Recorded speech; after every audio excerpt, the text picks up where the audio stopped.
Huel Perkins, you say the name and you think integrity, compassion, and an adopted Detroiter who's made this city proud. Tonight, a behind-the-scenes look at the man who came here 3 decades ago, signing off tonight one last time.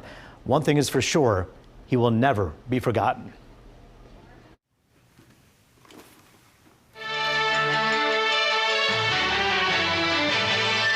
now, TV2 Eyewitness News at 1989, Detroit meets its newest anchor, TV2 as we were called, named Huel Perkins as their noon and 4 p.m. edition, paired with Sherry Margolis. From the moment we met, we just clicked. We love to talk politics. We love to talk about the issues of the day. We love to talk about religion. We discussed everything in the office that we shared together.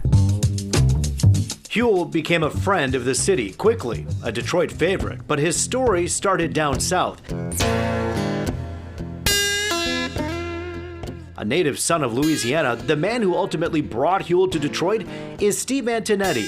But it all started when Huel was in law school, while also working as an anchor in Baton Rouge. Steve was in St. Louis and flew to see Huel with an idea. What do you remember about that dinner? Well, the main thing was I explained what we were trying to do, but he said that he didn't eat chicken because I think his grandfather had choked on a chicken bone or something like that.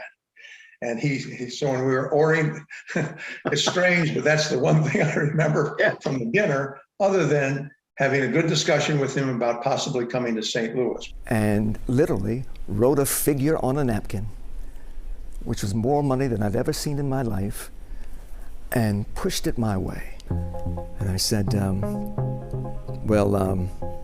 I think I may try it. I'm Karen Foss. And I'm Huel Perkins, sitting in for Dick Ford. I went up there, it worked out, the audience responded to me, and then Steve became the general manager here in Detroit.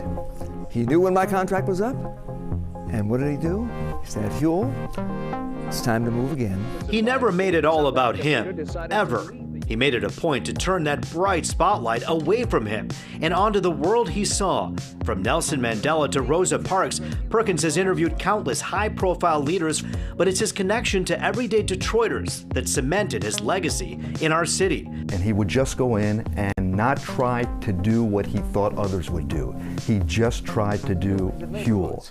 It is still a problem today, but it's a problem that can be solved. And if you look closely, you can see the signs of new life and new hope.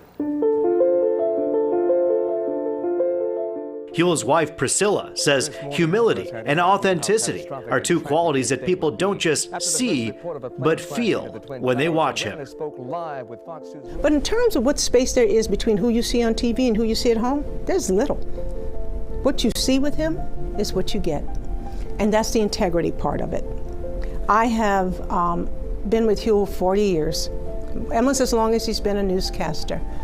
And what I've always admired about him, and I've always told him, I said, even if we weren't a couple anymore, he would still be the first person I'd call if I had a problem, if I wanted to resolve an issue, if I wanted money advice.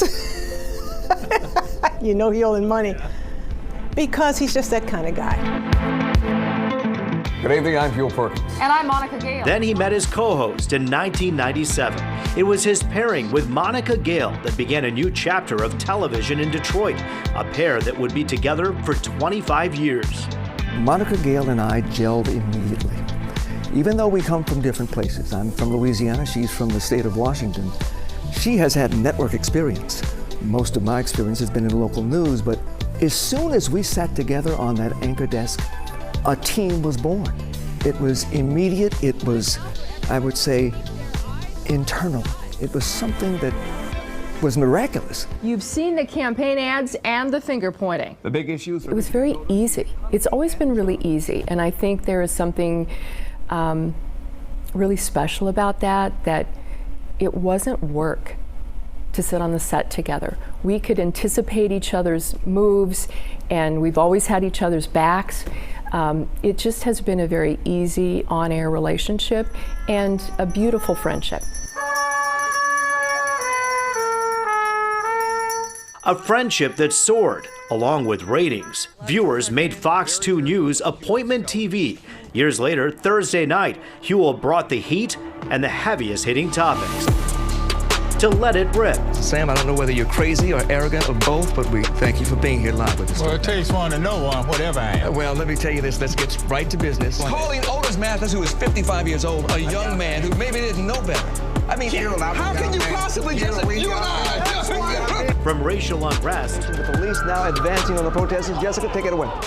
COVID cases continue to climb in Michigan, the state reporting nearly... To the onslaught of COVID-19 that brought with it sadness and loss, still, Perkins always believes. And I look forward because, as he always says, the best is yet to come. Perhaps it's that contagious optimism blended with his no-nonsense style that everyone saw when Huel first got here. The people of Detroit embraced him even when the newspapers didn't. Mort Meisner was Huel's boss in St. Louis and Detroit. He remembers, early on, a TV columnist in the 90s calling him with this. You know that long, tall drink of water you brought in from St. Louis? I said, Huel Perkins? He said, yeah, Huel. He may be a nice guy, but I'm going to write my lead item in the Free Press. My next column is going to be Huel Perkins isn't going to last 18 months in Detroit. So I think back all this time, she was right. Huel Perkins didn't last 18 months. Darn it, he lasted 31 years. Never has anyone been more wrong. About someone who was just so right. So as Huel Perkins signs off after an incredible career. Wanted to ask you what's next for Huel Perkins. Nothing. Come on. There has to be something in your mind that you're not saying that you could tell us. Give us a hint. Do you have any ideas about future businesses, maybe some leadership programs? What are you thinking about? Here's what I want to do. I want to make sure that there are more people than ever before earn money. I think money is far more important than people admit or realize. And I want to be sure that everybody has access to increasing their earning potential in life. I don't know what that is, but it's all right now, right? No, it's been good all the way you go. He looks forward to the future filled with filling other people's days with light. But I'm also going to write music. I have no talent, but I just bought a 88-key piano. I'm going to write music. But what will certainly be music to Huel's ears? Not praise, not a reminder of his awards or the ratings he racked up, but instead a nod to the love Detroit has given him. Besides the great ties and pocket squares and the tailored suits, I think it's because he brings a certain sincerity and skill set and knowledge. He is the ultimate preparer. Whether he's just going to interview a grandmother who's turned 100, or a diplomat, or a governor, the same amount of preparation. I have seen my husband work. And through the television, we all have seen the end result of that work, including Huel's proud mother, Mrs. Thelma Perkins, at 95. It was very wonderful. I really did enjoy seeing him on TV and doing such a tremendous job, because I know how television is so competitive. If you're not doing a good job, you don't stay there. I'm Huel Perkins. Join Sherry Margolis indeed, even though other media outlets are showing interest. Our best weapons are knowledge. The number of stories we've heard from people who say you've helped their families, you've helped them, whether it be at a grocery store, a person on the side of the road, that's who you are, and that's what Detroit's going to remember about you. Well, I don't know what to say. I do it out of a sense of gratitude. The gifts that I have been given are so tremendous.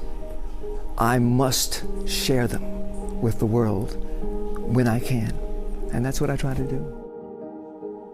And for 3 decades, this television station, this city, is better because of those gifts.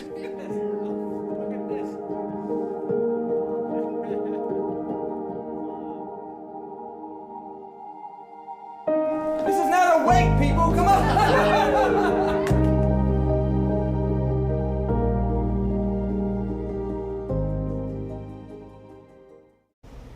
Huel, Monica, as we say our adieus here on the set, I do want to say to you both what tremendous mentors and friends you both have been. Huel, since the age of 14, when I was a little kid, you were there for me. You've been there for countless people.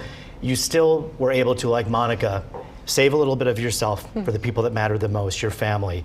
And they're all watching this right now in the other room. And I just want to say, from your Fox 2 family, thank you a million times over. We can never repay the debt. Well, thank you for that beautiful piece. It was marvelous. I am filled with joy. I am too. You know, I said this is not a wait. This is not a sad time. This is a happy time. We're going to a new stage in our lives, having done something for 25 years together. I think that has left some influence and mark in this city that is positive, and we're happy. And all of your tributes are such a true gift to all of us. It's just, it's so so much. beautiful. So thank you so much. Thank you. You've left an indelible mark in the hearts of everybody watching, and of course us here at Fox 2. So best to you, and as you always say, the best is yet to come. And Monica says, don't say goodbye. We're only a phone call away. So Always. taking you up for that. Always. Both of you.